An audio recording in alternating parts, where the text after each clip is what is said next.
వందే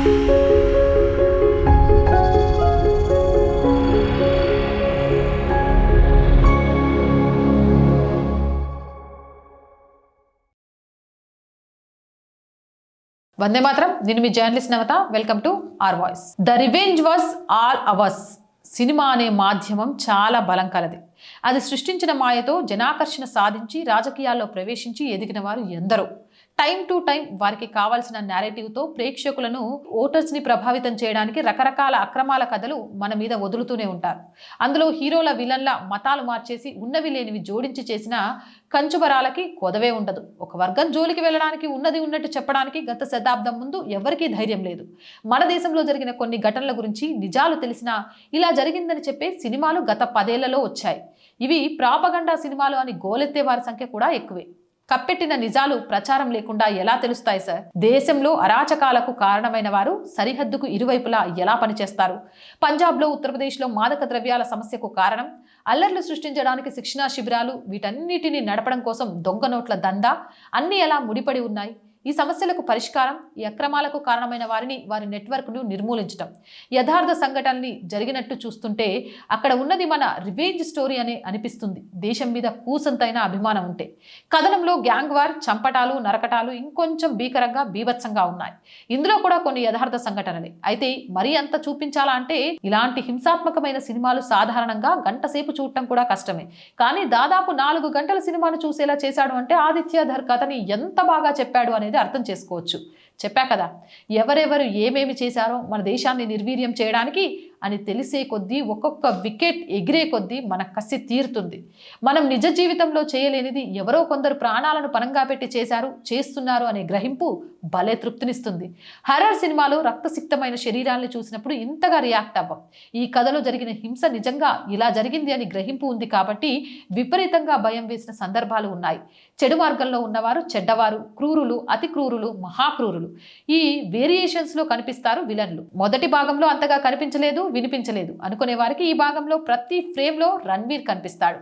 నటనలో ఇతడు అందుకున్న శిఖరాన్ని తన సమకాలికలెవ్వరూ ఇప్పట్లో అందుకోలేరని ఘంటాపదంగా చెప్పొచ్చు. సాధారణ అబ్బాయికి తన కుటుంబానికి జరిగిన అన్యాయం పట్ల కలిగిన ఆవేశానికి, తరువాత పరాయి దేశంలో శత్రువులను తుదిముట్టించే దృఢత్వంలో వ్యత్యాసాన్ని తన కళ్ళల్లో, ముఖ కవలికలలో చూపించాడు. ఇది దర్శకుడి ప్రతిభ కూడా. అయితే అంతా కన్వీనియన్స్ గా అనిపించినందుకు రణ్వీర్ ని మెచ్చుకోవాలి. అసలు ఈ సినిమాలో రణ్వీర్ కళ్ళ కదలికల్ని ఒక సపరేట్ యాక్టింగ్ క్లాస్ గా కొత్త వాళ్ళకు నేర్పించవచ్చు. ఈసారి పాటలన్నీ పాత పాటల రీమిక్సే, కానీ వాడిన తీరు సూపర్. ఆట విడుపులు, డాన్సులు లేవు. రాకేష్ బేడి డైలాగులే నవ్విస్తాయి. సంజయ్ దత్, అర్జున్ రాంపాల్, గౌరవ్ గేరా, మాధవన్, మానవ్ గోహిల్, సారా అర్జున్ అందరి నటన టాప్ క్లాస్. యాలినాతో హంజా చెప్పే మాటలు ఈ సినిమా మీద పడి ఏడ్చి చేస్తున్న వారు వినాలి. నాకు మీ దేశంతో శత్రుత్వం లేదు, నా దేశానికి కీడు చేయాలనుకునే మీ దేశపు తీవ్రవాద సంస్థలతోనే నా శత్రుత్వం. వారు మీ దేశాన్ని కూడా పీల్చి పిప్పి చేస్తున్నారు. అమాయకులను తమ ప్రయోజనాల కోసం చంపుతున్నారు. నా దేశ క్షేమం కోసమే నా పోరాటం. మీ దేశం నాశనం చేయడం నా ఉద్దేశం కాదు. ఇది అర్థమైతే చాలు జనాలకి. ట్రూ ఇన్సిడెంట్స్ ని ఇలా జరిగింది అని చూపెట్టడంలో వాళ్ళకి ఇబ్బంది ఏంటి? చరిత్ర వక్రీకరణ చేయలేదు. అలా పడి ఏడవడమే వారి చాయిస్ అయితే సరే, మరి ఏడ్చి చావండి. ట్రైన్లో పక్క బెర్త్ మీద తల్లి పిల్లాడిని చూసే 2 సందర్భాలలో జస్కిరిట్గా తల్లి ప్రేమను గమనించడం, హంజాగా వేషం ముగించి వచ్చాక పిల్లాడికేసి చూడటం, కొడుకు నుంచి తండ్రిగా పరిణితి చెందిన పాత్రగా జస్కిరిట్ హంజాని ఎంత సబ్టైల్గా చూపించాడో ఆదిత్య ధర్. ఈ సినిమా లాస్ట్ సీనే గుండె పిండేస్తుంది. సారీ, ఇది స్పాయిలర్లా అనిపించవచ్చు. పోరాటంలో మరణిస్తే అంతటితో సరి, కానీ బతికి బయటపడిన తన వారి వద్దకు తిరిగి వెళ్ళలేని పరిస్థితుల్లో జీవచ్చవల్లా ఒంటరిగా మిగిలిపోవడం is a heart breaking tragedy. దేశం కోసం దశాబ్దాల పాటు మరుగున ఉంటూ ఇలాంటి త్యాగాలు చేయగలిగే వారు ఉండడం మన అదృష్టం. We are safe because they play with their lives. Dhurandhar 2 ప్రతి ఒక్కరూ తప్పక చూడాల్సిన సినిమా. 4 గంటలైనా సరే ఇలా మనల్ని లీనం చేసి అలా సీట్లలో కూర్చోబెట్టేస్తుంది. తప్పకుండా వీకెండ్ కాబట్టి సినిమాకి వెళ్ళండి. ప్రతి ఒక్కరూ ఆ సినిమాని చూసేయండి. జై హింద్, జై భారత్. మోర్ వీడియోస్ కోసం ఛానల్ వెంటనే సబ్స్క్రైబ్ చేయండి. రోజు చెప్పేదండి, R group of channels, R voice, R political, R Sanskriti, 3 మన ఛానల్సే. So please subscribe our channels. Content బాగుంది అనిపిస్తే లైక్ చేయండి, షేర్ చేయండి, మీ అభిప్రాయాన్ని కామెంట్ చేయండి. అలాగే ఆర్థికంగా ఆర్ వాయిస్కి చేయుతగా నిలవండి. ఆర్థికంగా సపోర్ట్ చేయాలి అంటే సబ్స్క్రిప్షన్ పక్కనే జాయిన్ అనే బటన్ ఉంది.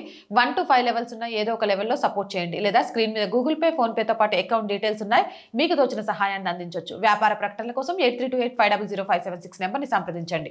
జై హింద్, జై భారత్.